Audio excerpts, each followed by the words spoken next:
Hey, good morning, good afternoon, good evening. Welcome to Yacach. Starting a new series called Before You Jump series. And I have some lovely couple that will be interviewing, some lovely couple that will be talking to. And I want you to be part of Yacach. Don't miss any episode that is coming up on this month of February. I tell you, you're going to have some.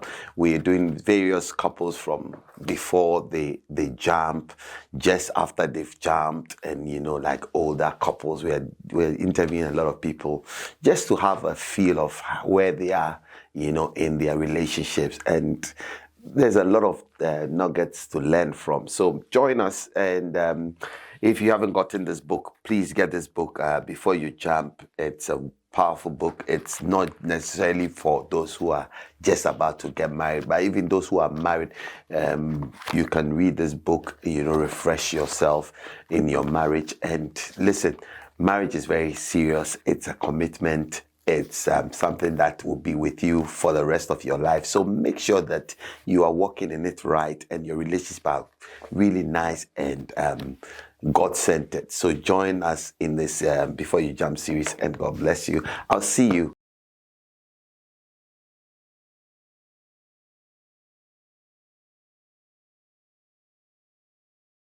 Good morning, good afternoon, good evening. Welcome to Yacach. Come, let us reason together. Today I have incredible couple, Enrique and Telise. They are here on the hot seat, and we are just going to ask them a few questions. Welcome, Telise and Enrique. Thank you. Relax. Yeah. It's only us here. And they just got together, and we have a few questions to ask them. So the first one is, what attracted you to each other? Who wants to go first? Ladies first. Okay. I think it was when we was at an Ignite camp back in 2023. You were supposed to be serving the Lord, so how did you end up?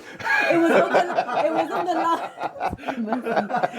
was on the last day, and you asked us. You picked a few people, and you was like, "Can a few people come up and tell us what they've learned throughout this camp?"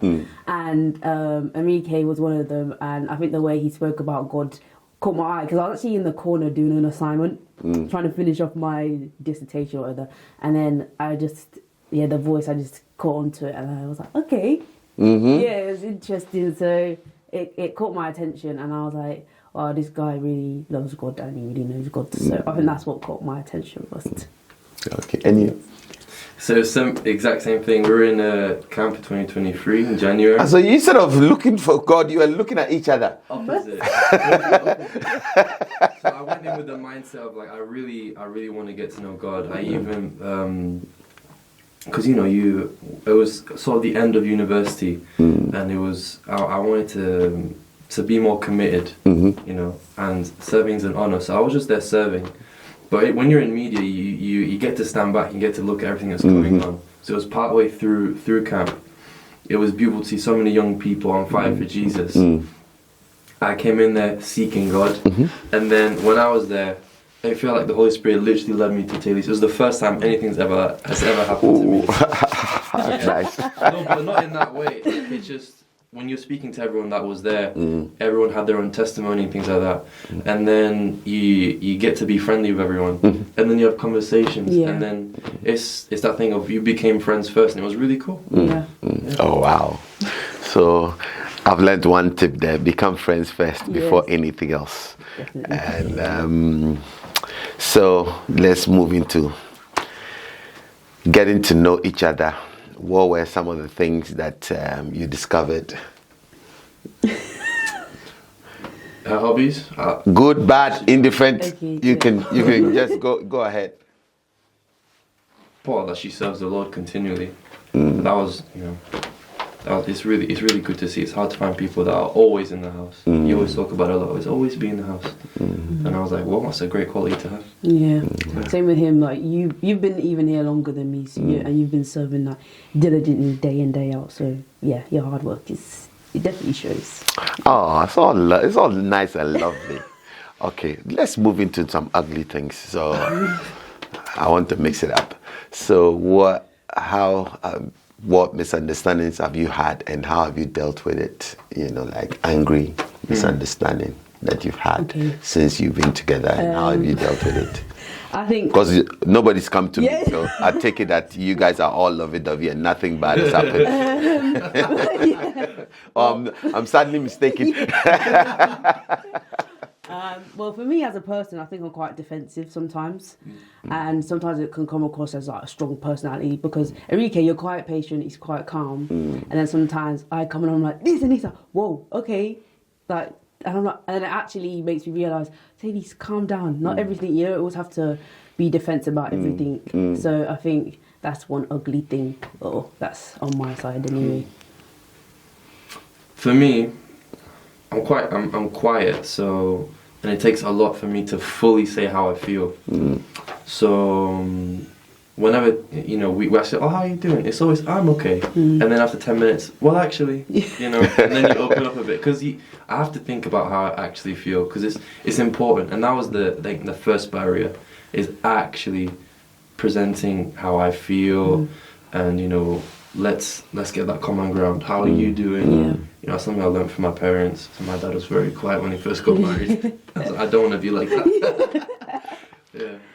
Talking about your parents, I know I know your mom loves her to bits. That I know, and your dad as well.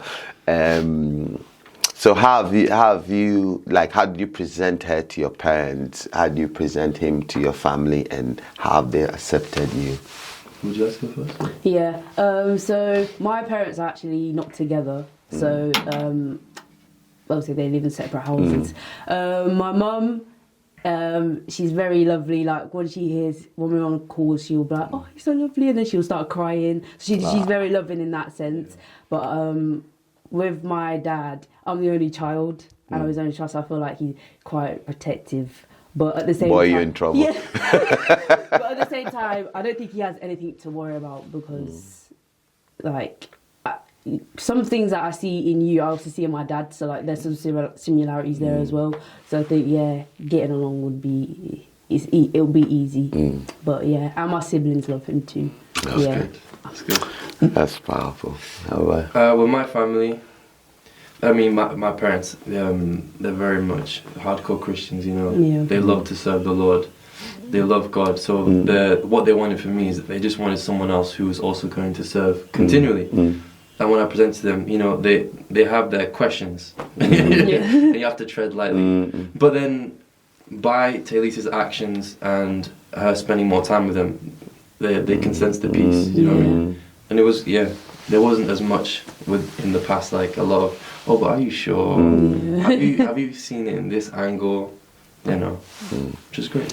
So, talking about culture clash and stuff like that, how have you dealt with the clash of culture and all that? Do you feel like we've had a lot of culture clash? Not really, no. Not too much. I don't think so. No, yeah. I mean, our main culture is Jesus. That's what we've been trying to keep at the epicenter.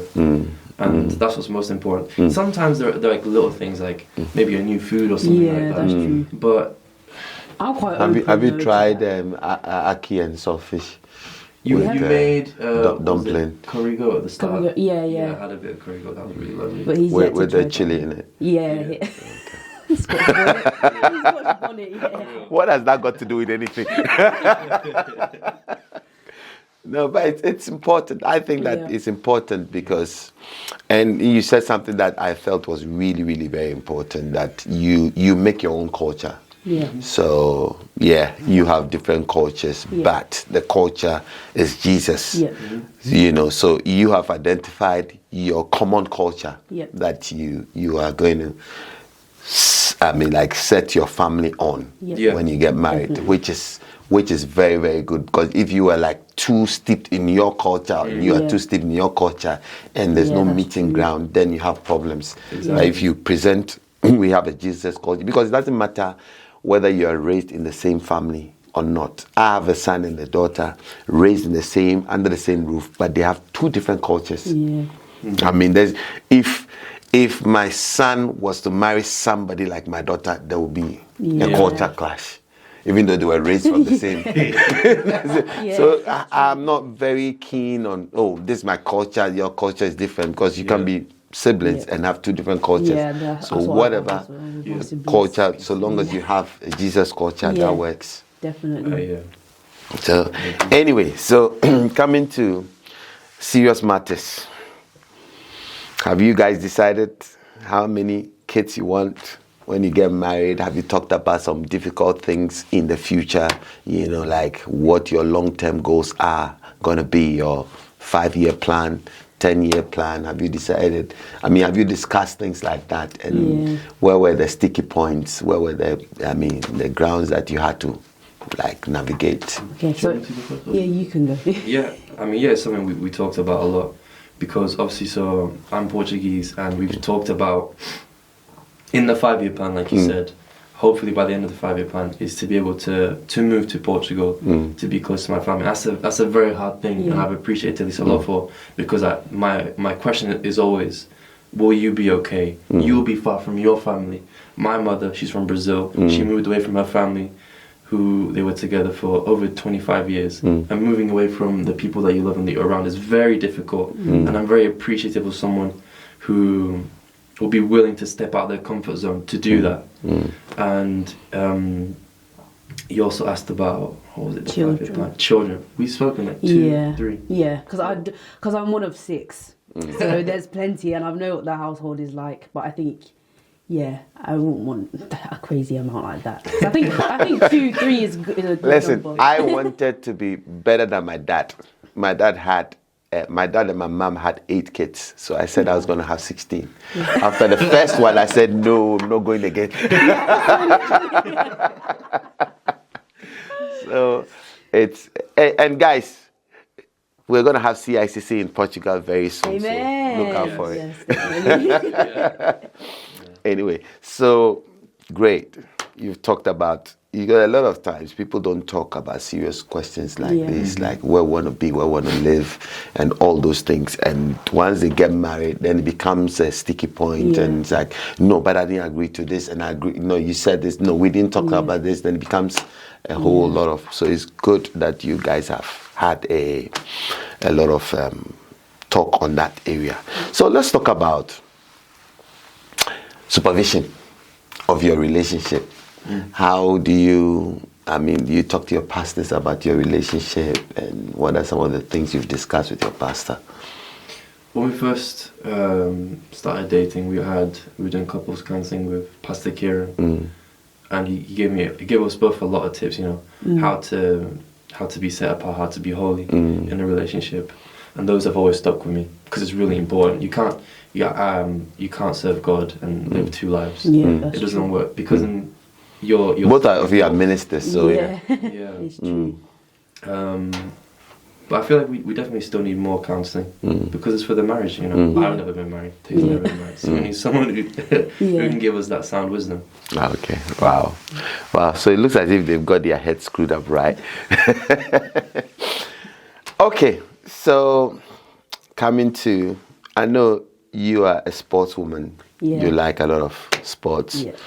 He's just like me, wants to sit. He wants to sit and look pretty. So, so how are you? Have you discussed on that angle, like your profession? I know you're a teacher and all that. So have you discussed what your future profession is going to be and how it's going to clash with each other? If, for instance, you have to go to school, teach, you have to be at work, who's going to look after children and all that? Have you discussed all those things? Future? That far, I don't believe we have. No. Would you say we have? No. I would say in terms of careers, maybe. Yeah. Yeah. But instead, in terms of like who's going to look after the children, no, we haven't gotten that far. No. Well, I'm here. I can babysit for a fee, though. It's on record now, so we've got this. So long as you're going to pay me, that's fine. Anyway. And also talking about career, talking about work, church, and all that. I see the both of you as ministers. I don't know if you see yourselves definitely. Can you see yourself as a pastor, a pastor's wife? Can you see I can. yourself as a pastor? And how are you going to deal with people? How are you going to deal with relationships? Yeah. How are you going to deal with a lot of people depend on him, Yeah. a lot of ladies coming around him? Yeah. I know you're not a very jealous type of no. and clingy type of girl, but the things I know some of the answers before I ask, but I'm asking for the benefit of everybody else. Of course. So have you discussed things like that? Yeah, occasionally, I think we have a lot of trust in each other in terms of those aspects. Definitely, but I have no worries at all. Actually, you actually reminded me, because Talise does minister, one thing that I've thought about a lot, that was really on my heart, is she's always serving in choir. She sings in the church. And I was thinking, I thought about it a lot, when we get married and she moves with me, and we're together, I don't want to take away from her ministry. I need to, if I do end up being a pastor, I need to build something where she can serve in her capacity. However, God is calling her in whichever area God is calling her at that time. I don't want to take away from that. The thing with ministry is you start from one junction, but you end up somewhere else. So you may start as a singer but end up as a preacher or as anything, so like I did. So I think that being flexible and allowing God in whatever God wants to do with the both of you, so long as both of you are open, accommodating, that should work. Definitely. Yeah. So I feel like I'm open to going, like, if God wants to use me, He's got to use me. So, exactly. listen, CICC Portugal, and I love Portugal. Vamos. You'll be there. I love Portugal. Is only like a couple of hours away, so it's just around the corner, and I love Madeira. Madeira is my place. Wow. Oh, I'd love to go there. Madeira is like, you will love it. It looks so beautiful. Like, I see like things on social media. I'm like, wow, it doesn't even look real. Like, It is, and the people are beautiful. They are so warm, so friendly. You'll love it. You love it. And it's only a few minutes, on the plane, you're back here. And there's a direct flight from Leeds straight. That's true. Bradford, Leeds Bradford, Leeds Bradford straight there. Okay, so household chores, who does them? Also, who does them? Who will do them? Oh, who will do them? It'll be both. both. Yeah, I can't. Are you saying that because you are not married, and when you get married, you're going to say that, well, I don't do dishes, I don't do babies under 5 and all? I know a guy who said when the wife gave, he wouldn't touch the baby. Wow. And when they brought the issue to me, the guy said, Pastor, I don't do babies under 5. So what are you going to say? So the mother should look after the baby from now till the child is 5 before you take over, and people are crazy. Anyway, so have you... I've seen you in your element. Like, when you're with your mum, you help her out a lot.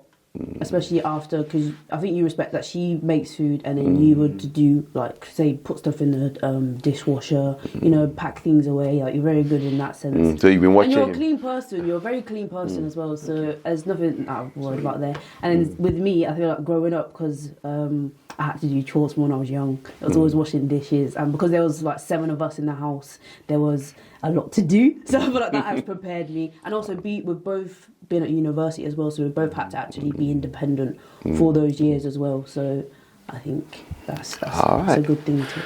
That's nice to know. Okay, temperaments. Okay.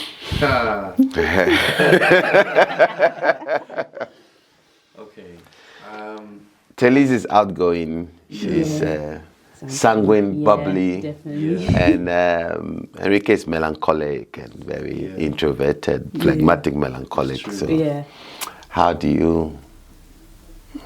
There are 2 very difficult temperaments. Yeah. I think maybe that's an outward expression in public where we might be different, but when we're together, it's like we're very similar in personality wise. We love fun, very playful. You know what I mean? Like energetic. Yeah. Because it'd be boring if we couldn't have a laugh with each other. Yeah, that's true. You know, I'd be the so funny thing is that those behind the camera are just married. They are married people. So I'm wondering what they are thinking about you two. It just occurred to me that these two are married. These two are about to get married, and I wonder what they are thinking because they've been on the journey that you have been to. So I don't know. I wish I could pull them out of behind the camera so that we can have a discussion. But hey. Temperament is very important, and it's good that both of you are aware of each other's temperament, so you know what the positives and negatives are and what to expect. Yeah. So Definitely. that is good. And habits, food.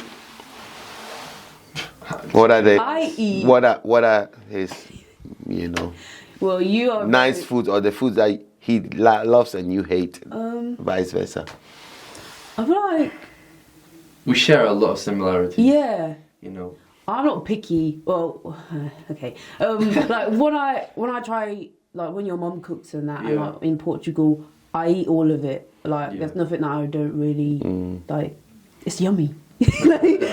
But yeah, I don't think there's a problem for me in that sense. But I feel like some things we do eat differently because you've grown up in a household where obviously your mum's incorporated the Brazilian food, and obviously my parents are like British. On my dad's side, obviously, I feel like I've had that, but I feel like That boring bland food. exactly. But like I've also had that. I feel like the British culture, like they have foods from every country. So That's true. Yeah. I think exactly. We don't really have a dish apart from fish and chips, but yeah, I don't think I'm quite picky. I'm quite open to trying anything. So yeah. No, that's one thing I was actually really thankful for, because food is a very hard thing to sort of like share, and if it doesn't match, then it can be quite tense. Yeah, that's Though true. we eat a lot of the same things, to be fair. Yeah. Our cultures just happen to share a lot of similar foods. Oh, isn't that nice? Anyway, okay, so I think it's getting a bit mushy. So we're coming to the end. So I'm going to give both of you maybe like 60 seconds to look at the camera and advise ladies looking for their own Henrique, what to look out for, what to do, and vice versa. Okay. So take it away. I'm going to start. So first and foremost, I feel like you need to make sure that he is a man of God. Definitely.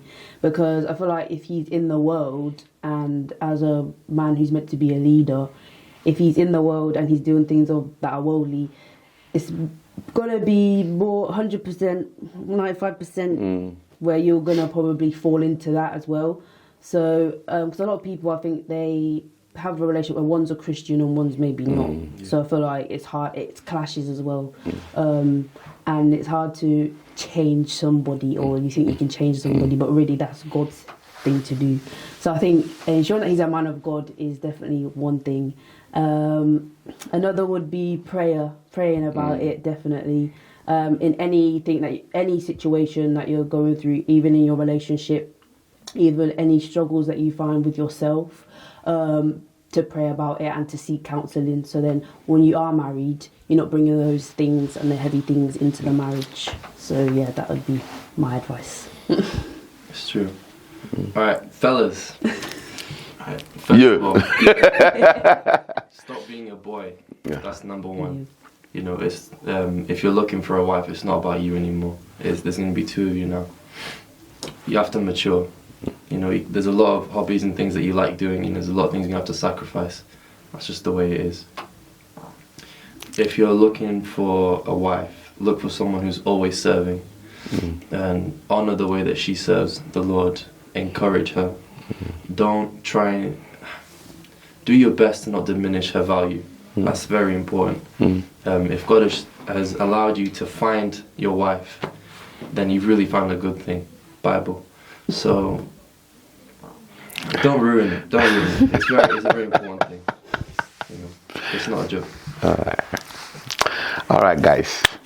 It's been lovely with these two couples, but don't tell us a date yet. But I know it's very soon. They're going to be tying a knot, and I can't wait for them. I can't wait to officiate their wedding.